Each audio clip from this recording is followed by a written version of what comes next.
Well, when we got to Boston, we were in the snow up to the crotch. Nothing was moving, and we still had to go from here to there to get our paraphernalia that we were issued to go overseas. And we finally got that. We got on the boat, and the next day we started out for England, and the weather turned warm and indicating that we were going the southern route. And that night, in the night, I found myself laying up against the wall on my right side. And we had changed direction.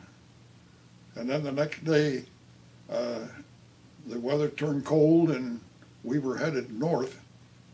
And I guess they got word that might be people after us if we went the regular route. So we went across the North Atlantic in the wintertime. The sky was gray, the water was gray, and everybody got sick except the flying people. There was 9,000 infantry and 1,000 Air Force. And so we were used to wallowing around in the air, and it evidently got us ready for air or water travel. And so the third day, the man that was in charge of the boat said the Air Force is going to have to run the ship because the infantry was sick. And I saw some of those guys, and they were sick. They turned green, and they didn't want to move, and they laid out on the deck trying to get some fresh air or something, and it was awful. So, but they made it. And so we landed at night in Scotland. And when we got off the ship, there were no lights. We just followed the guy ahead of us. And we went through someplace, I don't know what, and got on a train. And then we pulled out, and the train was blacked out, of course. And the next day we were at a place called, I'll think of it someday. Anyway, it was a place where they sent everybody that came over in a boat. So because we'd been 7 or 8 days without a bath, and of course there just wasn't that much water on board. So what the heck? Anyway, they were set up for people to take a bath and wash their clothes and so on. So we were there for 2 days, and then we got on the train again, and of course, again, there was no heat and very little water. So, but we wound up at Adelbridge, something on the order of 10 o'clock at night, and there were 2 truckloads of us that got off the train there. And so we didn't know where we were supposed to go, and I guess the truck drivers did know. And so I took the officers and I gave the sergeant, the master sergeant, control of the men, and they take them and find a bunk for them and put them to bed. And of course the snow was about knee deep every place. And so I didn't even see the enlisted men for about 3 days because nothing was moving. There was just too much snow. And of course, England was not prepared for that. Anyway, we got adjusted there, and then we showed up at the squadron where we were going to fly from.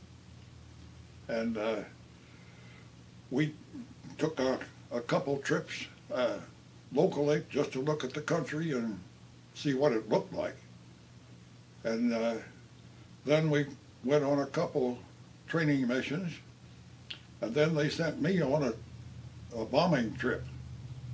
And I sat between the pilot and the co-pilot on a bucket seat and just went along to see what happened.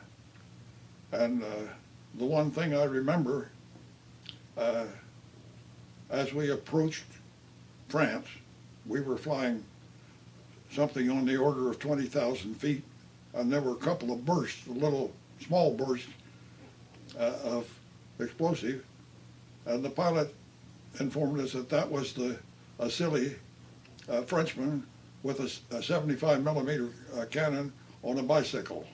Now 75 was a small one. They went to 88, that was the common one, and then the big one was 105. And when that went off, it made quite a ruckus.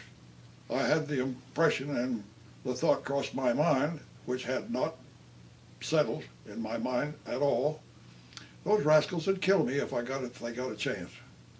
I was in war, and it was different. And I guess it kind of woke me up a little or something. But anyway, that's what I felt. So the crew was waiting at home when I got back, and they wanted to know all about it and all about it. So I think it was a day or two later, we went on our first mission. And it was a short run. And as I remember, we didn't have much opposition as far as cannon were concerned. But on the third mission, we were flying an old airplane. Now, those airplanes got worked over pretty strongly, and we got our bombs off on schedule and so on with the others. And then we were to return home, and on the return trip, after you got back close to England, the formation kind of broke up. And usually there were clouds covers under you, and we would go and let down over the North Sea or the Channel between England and Europe.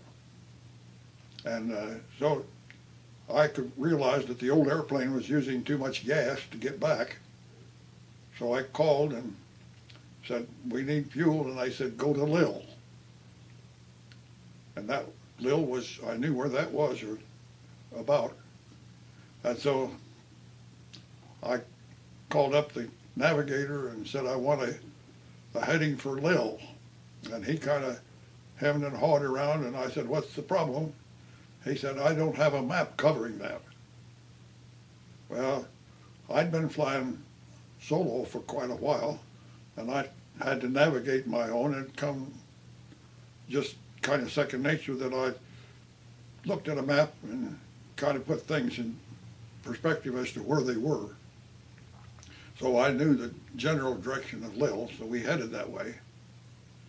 And we finally got there, and on the way, we run across a field that was being repaired, an airfield in France, and they had heavy equipment redoing it. It had been bombed, and so I gave the call of Darky, that was distress call, and asking for a heading for Lille, and they wouldn't answer me.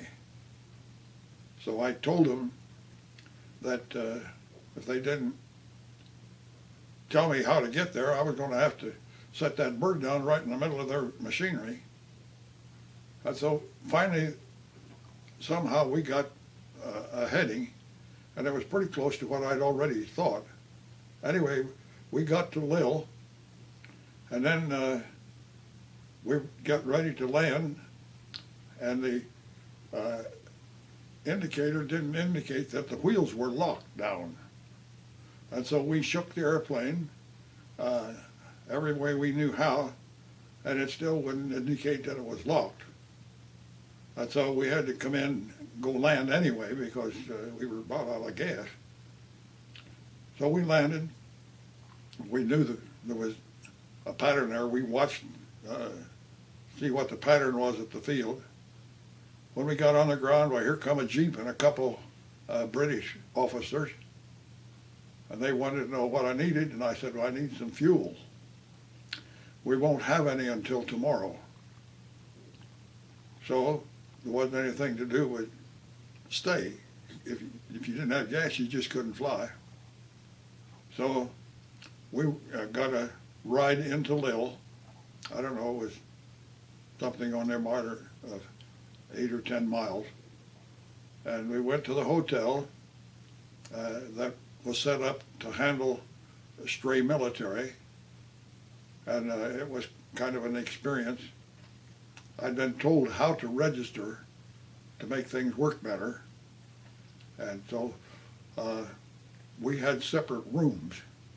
That was one of the things that Europe and Britain and so on always, they gave the officers a pretty good shot. Anyway, we registered them, and then we went to dinner, and the dining hall was in the hotel, and it was a large place, and they had one long table, and there were all kinds of military people there eating. It was kind of a rest stop for everybody that was lost or whatnot. And so the boys were trying to talk to the waitresses with their book. You know, we had a translation book on how to say words. And so the boys were having their fun, and then all at once Duke, the tail gunner, by the way, he's still alive. He lives in Florida. And he let off a spiel in French, and the cutest little girl of the bunch, she run for the kitchen blushing. He'd never tell us what he said. Of course, we didn't have any idea.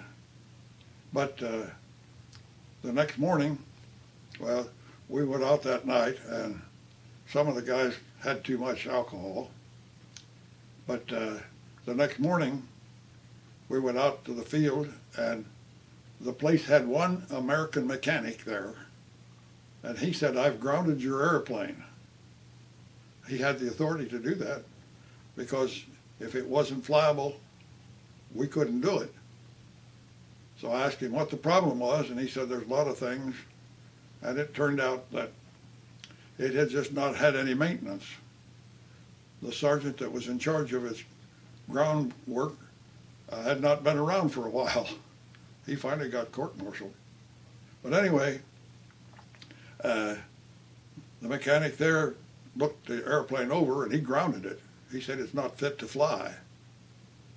So I said, okay, when can we get it fixed? I don't know. He said, I'm the only mechanic here, so it may be quite a while. And so I said, well, you tell us what to do, and we'll get it done. So he told us what needed to be done, and so we worked on it 2 days to get everything done that he said needed to be done. And we had a little bit of information, and I had been through mechanic school, so I understood most of it. Anyway, at the end of the second day, he said it's ready to go. Now, each evening, I had sent a telegram back to Adelbridge that where we were and what we were doing. And I thought everything was hunky-dory. So that evening, the second evening, we were ready to crank up and go home, and 2 fighter planes dropped in. And so we decided we'd wait and talk to them and get information, because they didn't put information out on the radio, because the Germans could hear that. And so the fighter pilots came in because they said the island is sucked in, you can't get in. That's before we had the glide path. Anyway, so we just had to wait. There's no sense in going up and flying around when you couldn't land. So we waited till the next morning, and it broke, and we headed out. And we got back home, I think maybe 10 o'clock in the morning. We walked into operations, and there it says, Auman, M-A-I. They didn't have any idea where we were or what we were doing. I had sent a telegram every night, just like I was supposed to. And so they jumped all over it because they thought we had been just spending some time in France. You know, that was different. Anyway, they test flighted the airplane, and they come back and said, it's in very good shape. And I said, I know it is. I made sure that we did it right, and I am a certified airplane mechanic. If you don't believe it, you look at my Form 5 and you'll see that I graduated from engineering school. So, about that time, they didn't know whether to believe us or not or so on, you know. All three of my telegrams came in to the field. Why they were held up, I never did know. But that kind of caused a ruckus. Then we flew some more, and then I don't remember anything specific, except that one of the trips was over the Rhine River. And there was a city there where they had a lot of manufacturing, and we were supposed to stop their manufacturing. It had been hit before. And there was a lot of flak, and lots of guns, and the flak was rattling off the airplane, and we were in line with other airplanes, and so you had to be vigilant and stay right with it to fly it.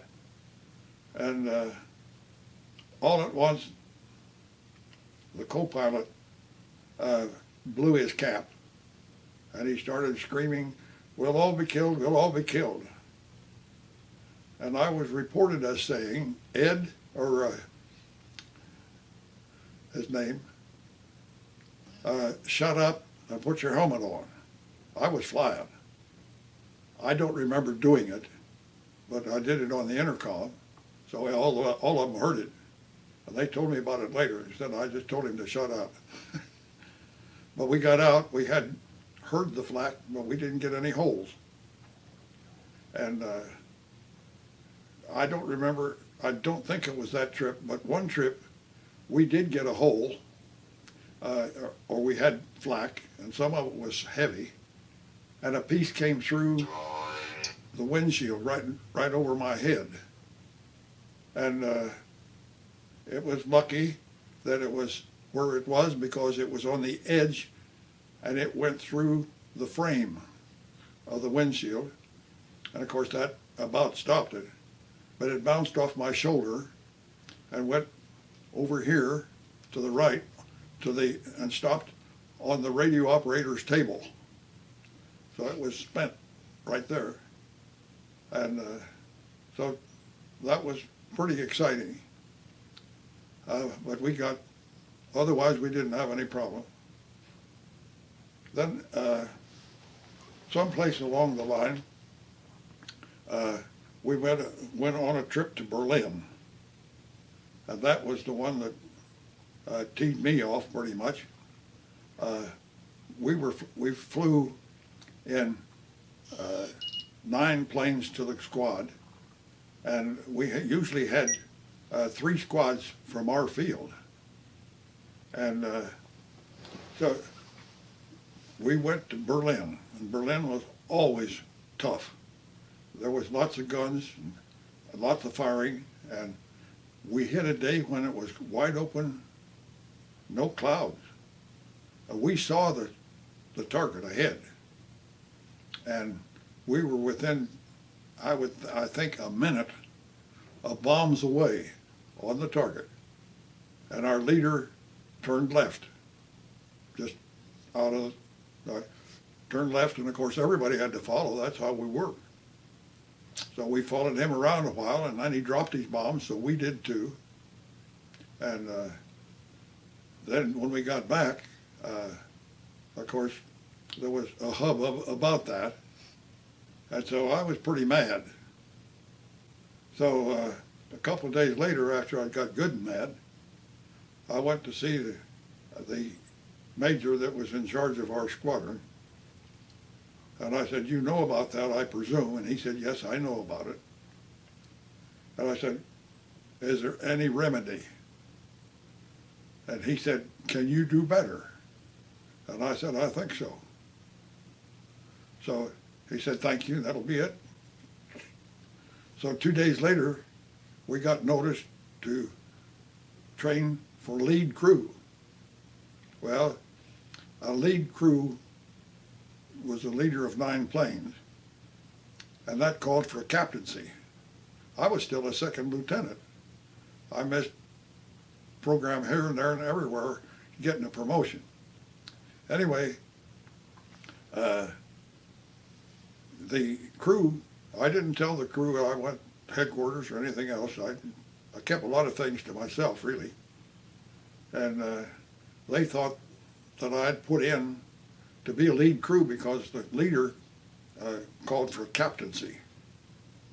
And that would have been nice. I'd have liked to have been a captain, but that wasn't the reason I did it. And so after the first mission, I flew the first lead as a second lieutenant. And we went on a long trip way up toward Switzerland. And we had, after we took off, we found out that our automatic pilot was not working. So Paul and I had to fly that thing, you know, straight and steady so they could stay with us and all of that. And everything went fine and we got to the IP. That's the place where we started the run on the bomb run. And as we hit that, a puff of smoke came up from the nose. And if you know the B-24, the navigator and the bombardier were in a space ahead of us below the windshield. And so, what's the matter down there? And they said the G-box is on fire. That was a navigational instrument. So they yanked it off the wall, and that took care of it. But about that time, when the bombardier began to squall, and we'd been on the bomb run, actually, and he was trying to follow it and follow the sight. And we tipped it too far to get back and upset his gyros. Now, the bomb sight had a couple gyros in it that they used for stabilizer. And so he stabilized them and we got back on track, and we dropped the bombs. We didn't know whether we had hit anything or not. So we talked about it all the way home. Well, that's our second lead. Will we ever have any more? And so when we got back, of course, we had to fly. We flew for 9 hours, flew the airplane ourselves, the pilot, our co-pilot and I. And so the bomb drop pictures showed that we had 2 incendiaries. That was the thing. The 2 first squads tore things up, and we were supposed to set it on fire. And so there was 2 bright blow-up blasts on the edge of the smoke that indicated that we were doing just right. So that was a great relief. Then we talked about it all the way back. We wondered whether we were ever going to get another lead. Well, that was settled when they got the pictures. And then we went on one more, and it was also a long one. We saw the Alps that day. We were pretty close to Switzerland. And by the way, there was an unrecorded bombing that nothing on it were under a major when they went. And Switzerland was supposed to be neutral, but they were making a lot of money shipping stuff for Germany anyhow. So they bombed Switzerland. That was about the end of the war. The next mission was the last one we had, and then the next day we got word that they had surrendered.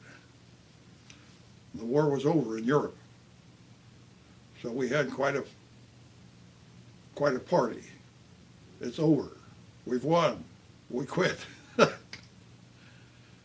So then we got ready to come home. They said we're going to fly back to the United States. And so we got all kinds of information ready to go. One of the big airplanes in the crew was one called Slick Chick. And we had flown it on at least one mission and maybe two. But on the second mission that we flew on it, a little tab came loose and came off the skin of the airplane. It was only, I don't know, a few inches wide, maybe 6 inches long. So we decided we're not going to let that bother us. So we went on the mission anyway.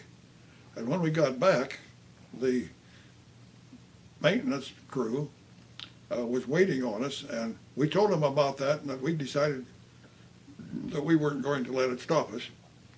And he said, if you had it, I'd have killed you.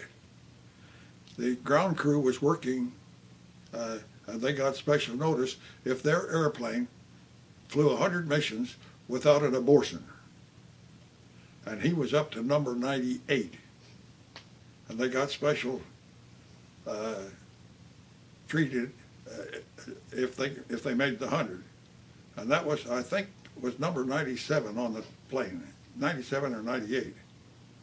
And so that's the way things go, you know. But we did, a couple times, we did have to come back and not go. And one of them, I remember, something went wrong with our airplane as we were over the water across the channel. And so we decided one of the engines quit. And so we wondered what to do. The instructions were that we drop the bombs in the ocean and come in. And of course, they had radar on the channel. And if you got in there, well, they knew you were there. So on this occasion, I called and said, we got problems, we're turning you back. And they said, that's okay, we got you. On radar. Anyhow, life went on. We wound up with 15 missions altogether. I don't know whether it was me that had 15. I had one more than they did, the crew. I don't know whether I had one more than they did, and whether we had 14 or 15 or 16. I think it was 15. We went to Berlin twice. They were always bad. The last two missions when I was leader, we flew clear up toward Switzerland. I forget the names of the towns now, but things had slowed down some by then. And so it was not unexpected that the war would be over.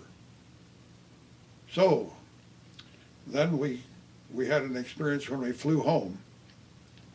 They had us do tests on the airplane, and we were assigned an airplane then. And so we had to have so many miles per gallon and everything work in it, you know, that we were going to fly the ocean. And so we had a new plane at that time. It was assigned to us, a fairly new one. And so everything was fine. We were to leave Adelbridge and fly to Scotland, and then to Iceland, and then to the United States, or to Canada, and then the United States. And so we had a new airplane, and it got better gas mileage than average. In fact, it was good enough that they thought we were not doing it right, and they made us do our second consumption test on fuel. And it was just a little better airplane, a little better made or something, I don't know. Some of them got more mileage than others. So we left Scotland. Oh, by the way, we flew from Adelbridge to Scotland, and when we got there, the people that were ahead of us had not vacated the airfield yet. They were taking off. And so we had one of our majors was there and with him. And so we were circling the field. And when they said it was okay to land, the first guy that could tip his wings and get lined up with the runway went in. And then everybody followed him. And so it kept getting farther and farther away, you know, like that. And the British had the rule that there would never be more than one airplane on the approach to landing. And here we were, we had 3 or 4 of them lined up, one after the other, coming in. And I guess that Britisher about blew a fuse, because he thought we was going to tear things up. But we were just going home. We had a lot of fun. The next morning, we flew to Iceland. And of course, it was summertime, and so Iceland didn't have any darkness at that time of year.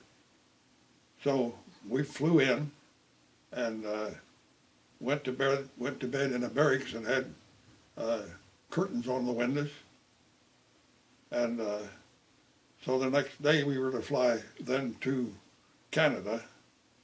And so of all things, one of the engines on my airplane didn't check out. Something was wrong, it didn't check out. We checked him always before we took off. So I'd been first or second in line, and so by the time I got the engine straightened up, why, we were tail end Charlie. And so we took off and we hit some ice with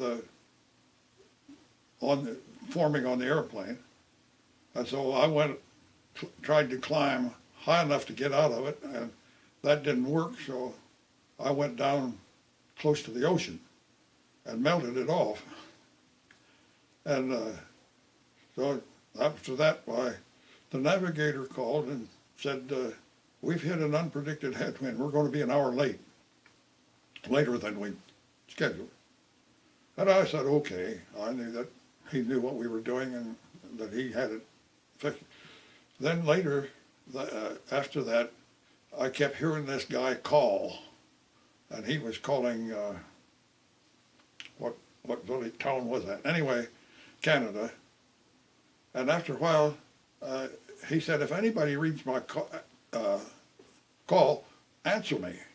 And so the button was right there on the wheel, and so I punched it and identified myself and said, what's your problem?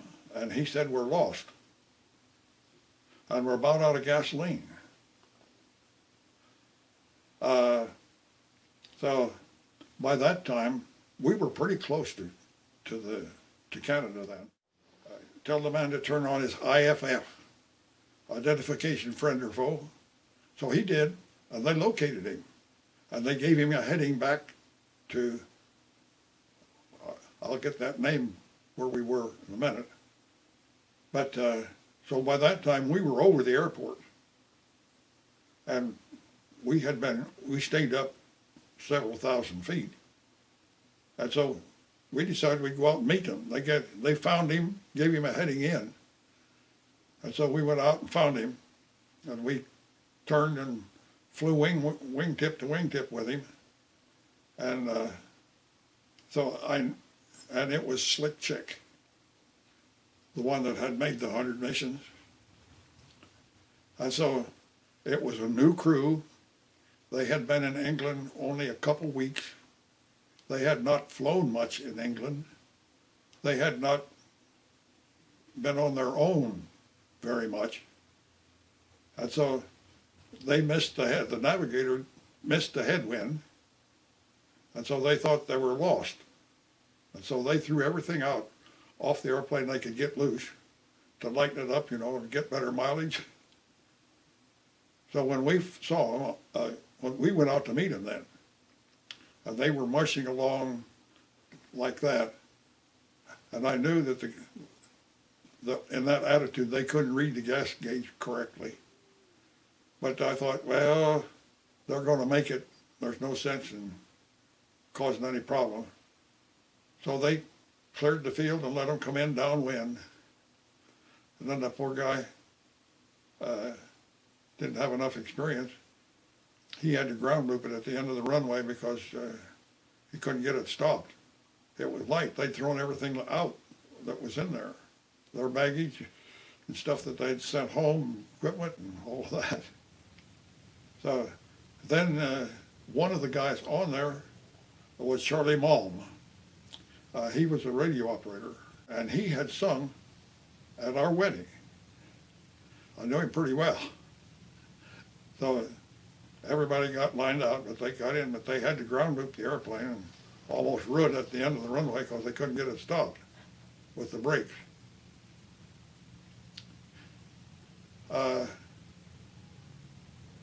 I guess that's about all the excitement we needed for that trip. So we hit bad weather, and we had to stay in Canada for, I don't know, maybe 4 or 5 days, and it rained, and everything got so muddy. It was just a temporary field. They didn't have any sidewalks.